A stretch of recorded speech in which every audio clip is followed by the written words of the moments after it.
প্রায় ২ যুগেরও বেশি সময় ধরে এখানে এই পুরাতন বই বিক্রি হয়ে আসছে। বলা হয়ে থাকে এখানকার বই পড়ে অনেকেই নিজেদের জীবন, ভাগ্য সবকিছুর পরিবর্তন করেছে।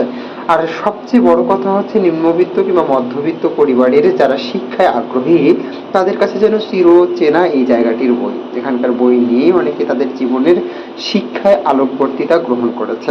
দর্শক, শুধু মধ্যবিত্ত কিংবা নিম্নবিত্ত নয়, অনেক উচ্চবিত্ত পরিবারেরাও এখানে এসে এখান থেকে বই কিনে বই সংগ্রহ করে এবং বিদ্যা অর্জন করে।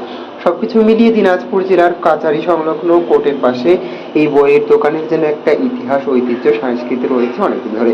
এখানে যারা বই বিক্রি করে তারা আমাদেরকে জানিয়েছে গেল কয়েক বছর ধরে চলতে থাকা এই বই বিক্রি এখনো অব্যাহত রয়েছে। শিক্ষার্থীরা যেন একটা ঠিকানা নিজেদের বনে নিয়েছে যে এখানে গেলেই বই পাওয়া যাবে, নিজেদের পছন্দের মতো বই এবং সাধ্যের মধ্যেই সবকিছুর দাম নির্ধারণ। সবকিছু মিলিয়ে এক জায়গায় যেন সবকিছু পাওয়া যাচ্ছে, তাই সকলেই ছুটে আসে। দিনাজপুর সদরের পাশাপাশি পার্শ্ববর্তী জেলা, উপজেলা থেকেও ছুটে আসে মানুষ এখান থেকে পুরাতন বই সংগ্রহ করতে। এখানের বই ব্যবসায়ীরা বলেছেন তারা কয়েক যুগ ধরে এখানে এই বইয়ের ব্যবসা করছে এবং এখানকার বই পড়ে অনেকেই জ্ঞান অর্জন করে দেশের গুরুত্বপূর্ণ ভূমিকায় অবতীর্ণ হচ্ছে।